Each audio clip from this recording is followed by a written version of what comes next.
So before getting into this video, as a quick disclaimer, I will be talking about potential spoilers for the light novel series and the anime. So if you don't want spoilers, click away from the video, but this won't be anything too major, but it will be some key events that I will be alluding at and certain other characters that have changed and evolved as the story has gone on. So as much as I don't believe the spoilers are too grand spanking, it's just for context sake, there is going to be some spoilers in the video, so you have been warned. So one of the major events that many anime and light novel fans are eagerly awaiting for is the rematch between Entma and Evil Eye. One thing that I do want to clarify though, because some anime fans seem to have gotten confused, and this is still a misconception, is that Evil Eye is currently not dead. She is still alive in the light novels to this current date. I have not read the latest two volumes that have released in Japan, or there's one still yet to be released. I haven't read those yet. I do know some things that are going on in those volumes, but I have not read them yet,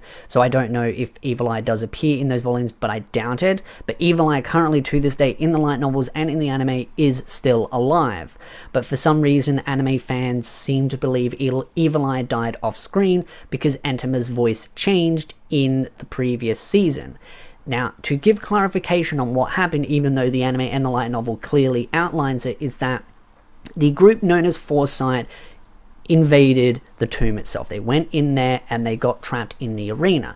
Now, of course, two of the members were captured and used as kind of like breeding grounds. Another one was used as an experiment to test religion and mind stuff that went on. And then of course Archie was killed by Shoutier and her parts were divvied up, and one of those body parts was her vocals. Her vocals were given to Entma. So again, let me repeat, Archie from Foresight Group in volume 7, her vocals were given to Entma, and Entma's voice actor has changed from the previous one to Archie's. So again, you can check the voice actors for that. That has happened. So no, Evil Eye has not died off screen. I do know that Entma had planned to seek her revenge and take those vocal cords for herself and get just revenge for what Evil Eye had done to Entma. But that fight has not happened yet. And it may happen, it may not happen. Now, to look at many different angles of how this fight could go, if the fight was done in exactly the same way, so for example, if everything about it was the same from volume 6, Evil Eye would win again.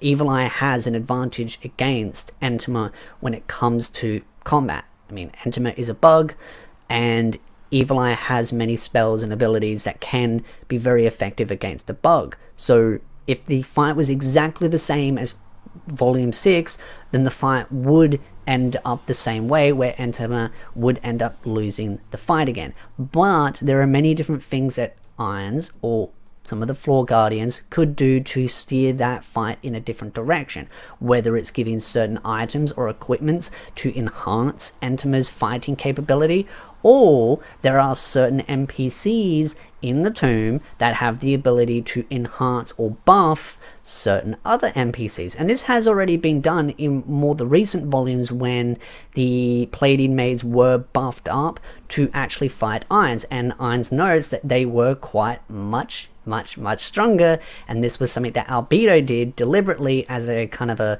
bit of a wager between herself and Irons, that basically Irons said, hey, if I lose this fight, I will go back to the Doom and do as you wish.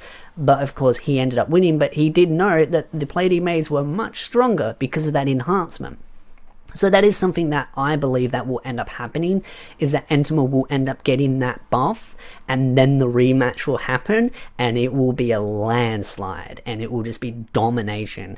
Because I think the best way to go about the fight to really show just how little Evil Eye is in the grand scheme of things is to make the fight exactly the same, in the sense of it being Entma versus Evil Eye. It needs to be a 1v1 match, and with the buff and enhancements, then Evil Eye can just get completely ruffle stomped by Entma. Now, of course, Evil Eye most likely will bring her friends along, and I do have some other theories of other things that could happen, particularly to do with other characters that have joined the dark side, particularly to do with Renaer, but that's a video for another time. But I do believe the other Pleiadian maids will be on standby if something does go wrong, and that they need to step in to assist Entema if need be, because to note is that Entema is one of the much weaker of the Pleiadian maids, so she of course needs to be protected if something was to go wrong, which would be highly unlikely if it was a proper rematch. But I'd love to know your thoughts in the comment section down below. What did you think of Volume 6 and how that fight went out?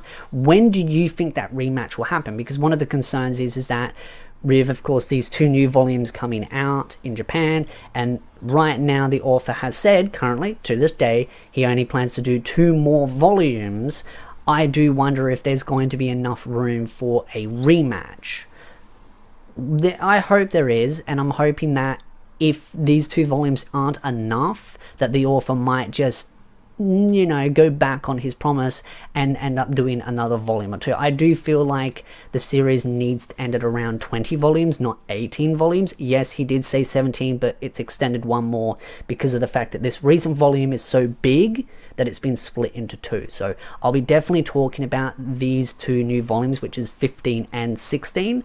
So definitely keep an eye out on the channel for that particular volume. But again, drawing back to the point at hand, how do you think this fight will turn out? Because I think the best way that I think it will turn out for Entema is that Entema will receive some form of buff from one of the other NPCs, and it will enhance her combat capability much more to the point where it is a landslide. But of course, Evil Eye isn't going to play by the rules. She's going to bring her friends. They're going to try and assist, and I think that's where the Pleiadian maids will step in and keep them at bay. Because I think the fight will feel more satisfying and more fun is if it is a proper rematch where it's Evil Eye versus Entema.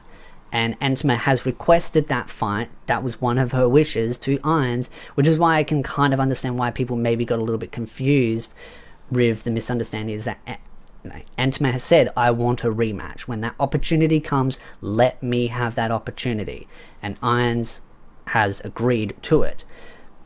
But, of course, some people have misunderstood and believed that because Entema's voice changed, that somehow that rematch happened off screen. But that is a very, very, very bad thing to happen from a story perspective. If a major fight like that just happened off screen, that would be terrible. From a light novel perspective and an anime perspective, something like that being done off screen would be just annoying and terrible, and I myself would be complaining because it's a fight that I do want to see transpire, and there are other many little strings that are probably going to be pulled during that whole event that is probably going to shake up the whole relationship as well, especially with Evil Eye, because currently for anime fans, Evil Eye has a relationship with particular other characters, and that is going to shift and change. So again, love to know your thoughts in the comment section down below. But if you like this video, hit the like button, subscribe for more anime content, and I'll see you beautiful nerds in the next video.